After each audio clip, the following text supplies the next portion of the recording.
First Minister, do you think Mrs May is capable of delivering a Brexit that you could ever support? It doesn't look like it at the moment. Our bottom line is membership of the Single Market and Customs Union. I still believe that's possible after perhaps a point of crisis in these negotiations, but at the moment my guess would be either no deal or perhaps the increasing possibility is what's been described as a blind deal, where she might manage to cobble together a withdrawal agreement, but the only way she can do that is by kicking all of the difficult issues about the future relationship into the long grass. So the UK leaves at the end of March next year with no idea what the future relationship is going to be, and that strikes me as being just as, or certainly almost as unacceptable and damaging as a no-deal Brexit. But therefore, why not go right now for an independence referendum? Because we have to wait and see. I could be wrong about what I've just said to you. I continue to hold that open as a possibility. But it wouldn't alter your view that you should go for an independence referendum. We hopefully are not too far away from knowing whether it's a no deal, a blind deal or a bad deal Brexit. So I will wait and see what transpires, and then I will set out my view on an independence referendum at that time. But Brexit is Brexit, independence is independence. I mean, why would Brexit interfere with your desire to go for independence? It's a reasonable question.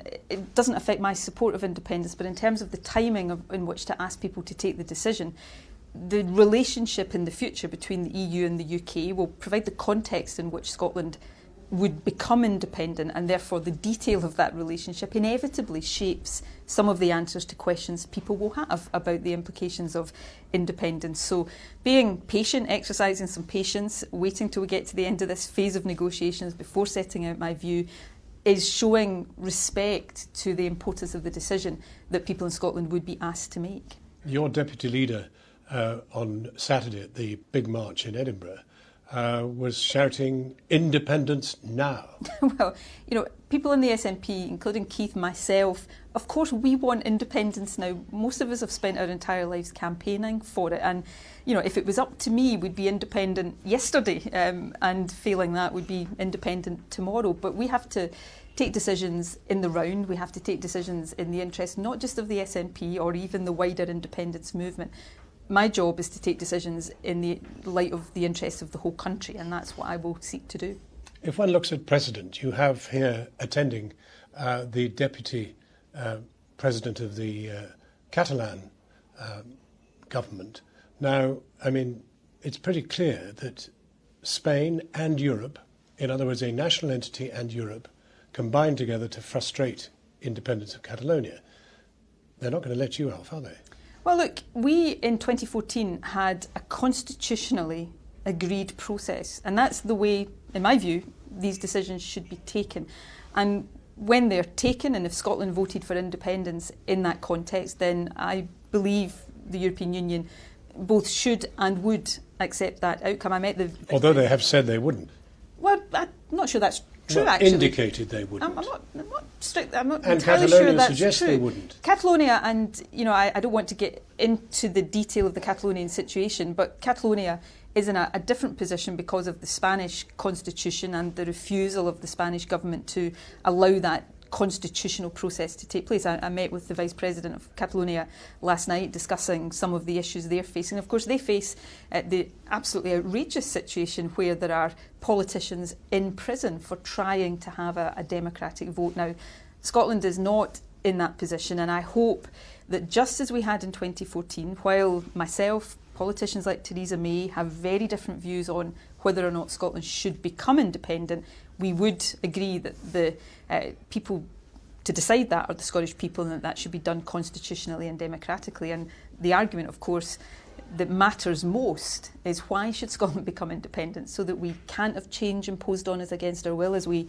are facing with Brexit, so that we can steward our own resources, build a fairer, better society as a result.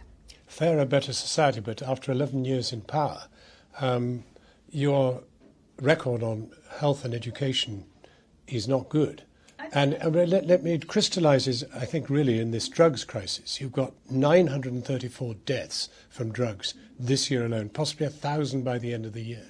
Now, those are the worst figures in the European Union, and they do speak to a failure of health and a failure of education. I, firstly, absolutely agree that they are incredibly serious. The roots of the situation you've just described there are complex and actually go back probably decades. What we have at the moment is, amongst other things, but what we have is a cohort of drug users who are getting older with multiple health problems, and that partly explains the increase in figures of deaths that we've seen. But older, but they're younger than you, and you're young. Absolutely, but we are still talking about issues that have their roots quite some time back.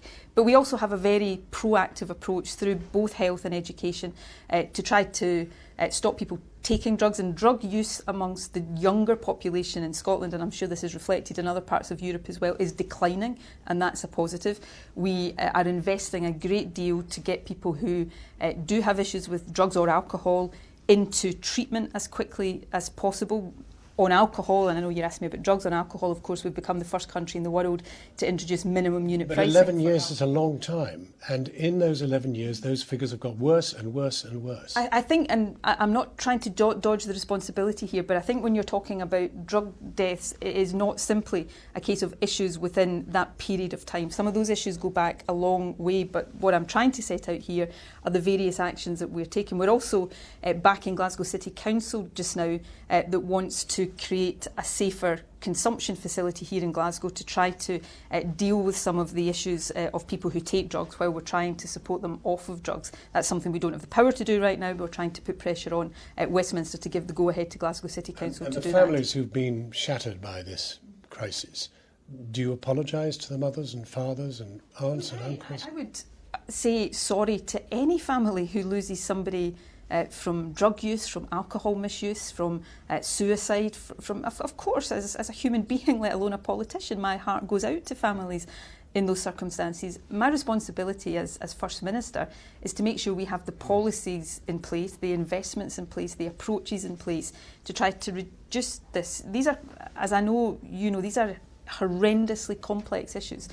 Some of the issues that lead people into drugs are extremely complex, and the solutions need to be complex as a result. One of the things we're doing right now, partly in the city but more broadly, is around a different approach to how we tackle homelessness for people who have complex needs, including drug use, using the housing first approach, for example, to get people into settled accommodation, to make it not easier, but to make it more effective then to put the right support around people to allow them to deal with their underlying issues. So, you know, these are issues that, while I readily accept the government I lead's responsibility, I think these are issues that sometimes defy simple party political analysis. These are complex issues, and we have a range of complex solutions that we're taking forward to try to get on top of them. And I notice you don't blame Westminster. I'm not blaming anybody for this. This is our responsibility. The one issue which I mentioned a moment ago, which is not about blaming Westminster, it's a statement of fact, is that much of the legislation around drug misuse is reserved to Westminster. So when, as is the case now, Glasgow City Council want to look at this safer consumption facility, we don't have the power in Scotland to do that. So we do need to look to Westminster. They are blocking that at the moment, but hopefully we can persuade them to give us the power we need to try something more innovative that other countries would suggest has success. As First Minister, do you think you should have met with Alex Salmond about the allegations of sexual impropriety? Well, can I first of all say I feel entirely comfortable with all of the actions I've taken around this. I can't go into the detail of this because we have legal processes underway, both civil legal processes. But I thought that those legal processes excluded your intervention. The legal processes are looking at the government process. There's also ongoing police inquiry. So I'm very limited in what I can say. What I will say is this, that when complaints come forward, they have to be properly, fully and thoroughly investigated, and that shouldn't change depending on the seniority or the identity of the person. But it has taken 5 years for it to be dealt with. Well, look, these are things that there's been a number of things said in the public domain that the Scottish Government would challenge the accuracy of. I can't go into that right now because it will be for a court to determine this one way or another. I find it quite frustrating that I can't be more open in answering this, but that's where we are on this. When I can, I will answer any questions that anybody wants to throw at me. But in principle just now, and I say this as not just as First Minister, as a woman, it is really important to me that women feel able to come forward and they know that their complaints will be properly investigated. And that applies regardless of who is being complained about. There must be proper due process for everybody concerned, and that's what is important in this case. Final Westminster question. Could you support Jeremy Corbyn as Prime Minister? Could you get into coalition with him? Well, we said, rather than look ahead to hypotheticals, let me point back to what I've said.